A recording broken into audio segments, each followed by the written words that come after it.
Welcome to Mee TV news. నేను మీ మౌనిక. ప్రభుత్వ పాఠశాలలో చదువుతూ 10వ తరగతి పరీక్షల్లో 555కు పైగా మార్కులు సాధించిన ప్రతిభావంతులైన విద్యార్థులకు విద్యా స్వేచ్ఛ ఫౌండేషన్ ఆధ్వర్యంలో తొలిసారిగా విమాన ప్రయాణం కల్పించారు.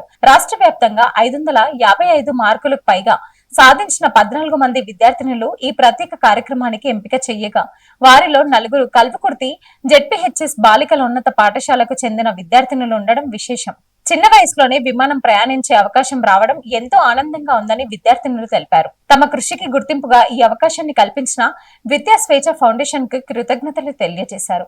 ఈ కార్యక్రమంలో విద్యా స్వేచ్ఛ ఫౌండేషన్ వ్యవస్థాపకులు వాసుదేవ్, కో-ఫౌండర్ శేషగిరి, పాఠశాల యాజమాన్యం, ఉపాధ్యాయులు మరియు విద్యార్థినులు తదితరులు పాల్గొన్నారు. అచ్చంపేట నియోజకవర్గ అభివృద్ధి లక్ష్యంగా రాష్ట్ర రోడ్ల భవనాల శాఖ మంత్రి కోమటిరెడ్డి వెంకటరెడ్డిను ఎమ్మెల్యే చిక్కుడు వంశీకృష్ణ మర్యాదపూర్వకంగా కలిశారు. హైదరాబాద్ సచివాలయంలో జరిగిన ఈ సమావేశంలో నియోజకవర్గంలోని రహదారుల విస్తరణ, పెండింగ్ లో ఉన్న అభివృద్ధి పనుల పూర్తి, మౌలిక సదుపాయాల మెరుగుదల వంటి అంశాలపై సుదీర్ఘంగా చర్చించారు.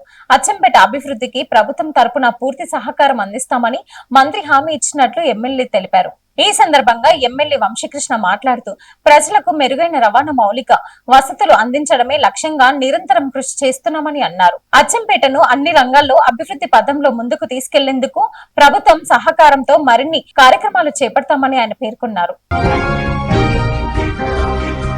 జిల్లా అంధత్వ నివారణ సంస్థ Lions club of Amangal, Rama Reddy Lions కంటి ఆసుపత్రి, ఎనుగొండ సంయుక్త ఆధ్వర్యంలో ఉచిత కంటి శస్త్రచికిత్స శిబిరాన్ని నిర్వహిస్తున్నారు. 17 జూన్ 2026 బుధవారం నాడు. స్థలం డిప్యూటీ డిఎంహెచ్ఓ కార్యాలయం, కల్వకుర్తి.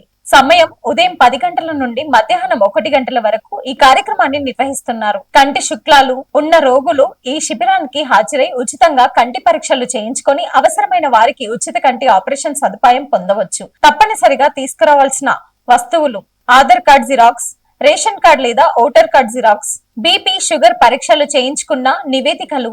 ప్రజలు ఈ అవకాశాన్ని సద్వినియోగం చేసుకుని తమ కంటి ఆరోగ్యాన్ని కాపాడుకోవాలని నిర్వాహకులు తెలిపారు. Thanks for watching.